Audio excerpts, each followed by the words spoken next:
ही आहे जगातील सर्वात शक्तिशाली गोष्ट. जो याची किंमत जाणतो तोच होऊ शकतो श्रीमंत.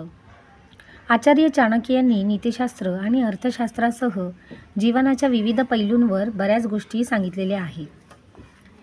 चाणक्य हे आर्थिक, राजकीय, मुत्सद्दी तज्ज्ञ मानले जातात. आचार्य चाणक्य यांच्या चाणक्य नीतीमधील कित्येक गोष्टी आजच्या परिस्थितीतही लागू होतात. चाणक्यांनी आपल्या नीतिशास्त्रात जीवनातील समस्यांचे निराकरण केले आहे. त्यांनी त्यांच्या नीतिशास्त्रात जगातील एका शक्तिशाली गोष्टीविषयी सांगितलेले आहे. चाणक्यांनी यश मिळवण्यासाठी एक गोष्ट सांगितली आहे, जी जगातील सर्वात शक्तिशाली गोष्ट आहे. चला तर जाणून घेऊया चाणक्यांनी जगातील कोणती शक्तिशाली गोष्ट सांगितली ती. 1. वेळेचा सदुपयोग. चाणक्य यांनी सांगितले आहे की जगातील सर्वात शक्तिशाली गोष्ट म्हणजे वेळ.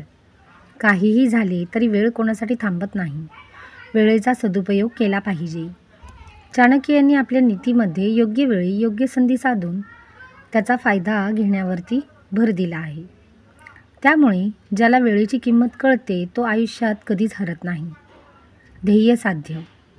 चाणक्य म्हणतात, माणसाचे नशीब बदलायला वेळ लागत नाही.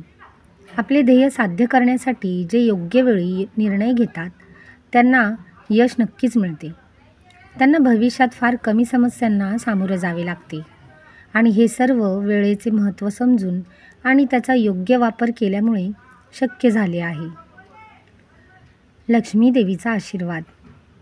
चाणक्यांच्या मते धनाची देवी लक्ष्मी ज्यांना वेळेची किंमत समजते त्यांच्यावर नेहमी प्रसन्न असते. असे लोक योग्य वेळी योग्य काम करतात. त्यामुळे त्यांचा मार्ग खूप सोपा होतो. उदाहरणार्थ, विद्यार्थी जीवनात विद्यार्थी पूर्ण एकाग्रतेने अभ्यास केला पाहिजे आणि तारुण्यात आपल्या कामाबद्दल सजग आणि प्रामाणिक राहावे. जे लोक या नियमांचा आपल्या जीवनात अवलंब करतात त्यांच्यावर लक्ष्मीची कृपा सदैव राहते. या उलट जे आजचे काम उद्यासाठी सोडून देतात किंवा आपली कामे वेळेवर पूर्ण करत नाहीत ते धन देवतेच्या आशीर्वादापासून नेहमीच वंचित राहतात. अशा लोकांच्या जीवनात धन आणि सुखाची कमतरता नेहमीच असते. 4. चांगल्या काळात गर्व करू नका. चाणक्य सांगतात की जेव्हा एखादी व्यक्ती चांगल्या काळातून जात असते तेव्हा त्यांच्यात अभिमान आणि अहंकार वाढू लागतो.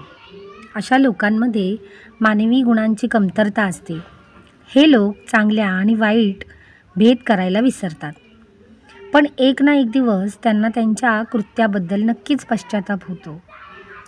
त्यांचा अभिमान आणि अहंकार पाहून मित्र आणि नातेवाईक त्यांच्यापासून दुरावतात आणि जेव्हा अशा व्यक्तींवर वाईट वेळ येते तेव्हा कोणीही त्यांच्या मदतीसाठी पुढे येत नाही.